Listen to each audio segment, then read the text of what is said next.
Set on a self-sustaining train traveling across a frozen planet, Snowpiercer offers a lot to digest regarding totalitarian regimes and society functioning on the backs of the weak.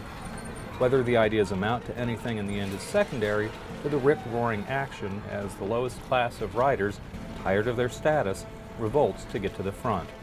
Snowpiercer is the blockbuster that should have, could have been.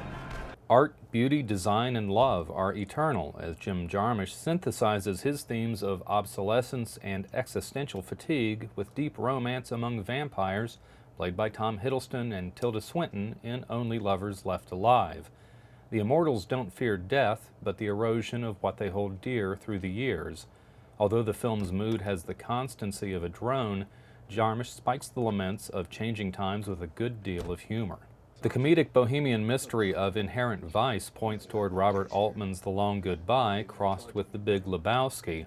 As private investigator Larry Doc Sportello, Joaquin Phoenix navigates a world of dopers and revolutionaries gradually giving way to those learning how to wring economic benefits out of a new generation's political ideals. The narrative complexity and confusion is the point, as the idealistic 60s don't foresee getting colonized by the 1970s. The humor and resonant emotional turns experienced in this environment make hanging out in this time so pleasurable. Marion Cotillard's remarkable performance in 2 Days, One Night provides a devastating but unsentimental portrait of depression. The film, by Jean-Pierre and Luc Dardenne, also works as an examination of the challenge in granting mercy when it carries a personal cost and the emotional price paid by the one asking for it. Over a weekend, Cotillard's protagonist must convince enough of her co-workers to vote to retain her job when doing so means they will lose a bonus many of them need to get by. It's a compassionate film that resists villainizing all involved in a tough decision. Shot over 12 years, Boyhood takes the long view of events that occur while growing up.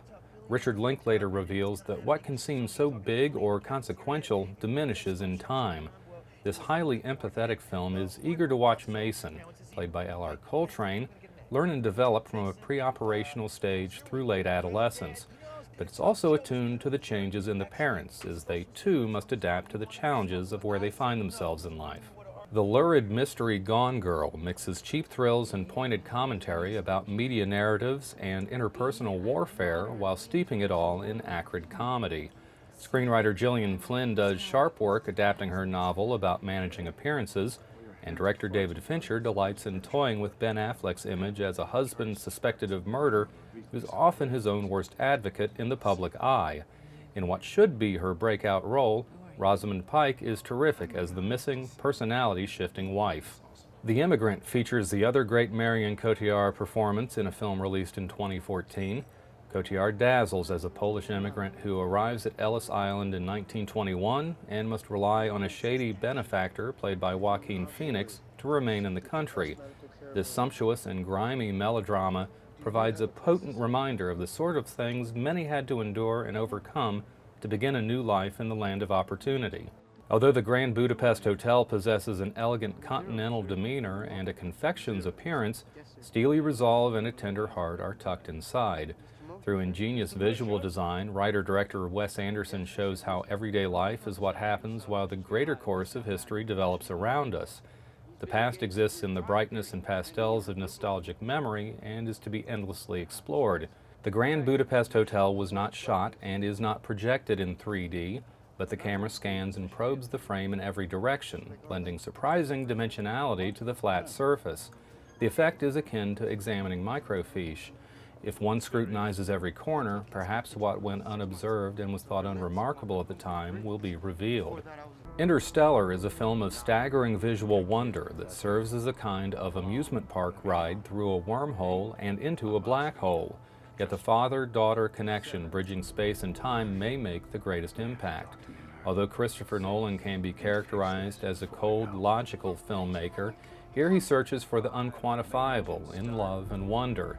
The mission into the stars becomes a journey into the heart. Jonathan Glazer's stunning Under the Skin provides an experience akin to hearing and seeing for the first time. The sound design starts as though it is muffled to convey the sense of one's ears adjusting to a new environment. Mika Levy's abrasive and sinister score heightens the physical and psychological uneasiness of navigating the unfamiliar. Remarkably, Glazer grants the audience the opportunity to see humans like extraterrestrials might observe us, as if this is an anthropological study. Glazer's exacting, detached style is the most immediately dazzling aspect of Under the Skin, but it wouldn't work as well as it does without Scarlett Johansson's spectacular performance. Her acting turns on subtle expressions that show how her character flips from hunter mode to a passive manner she deploys to seduce men.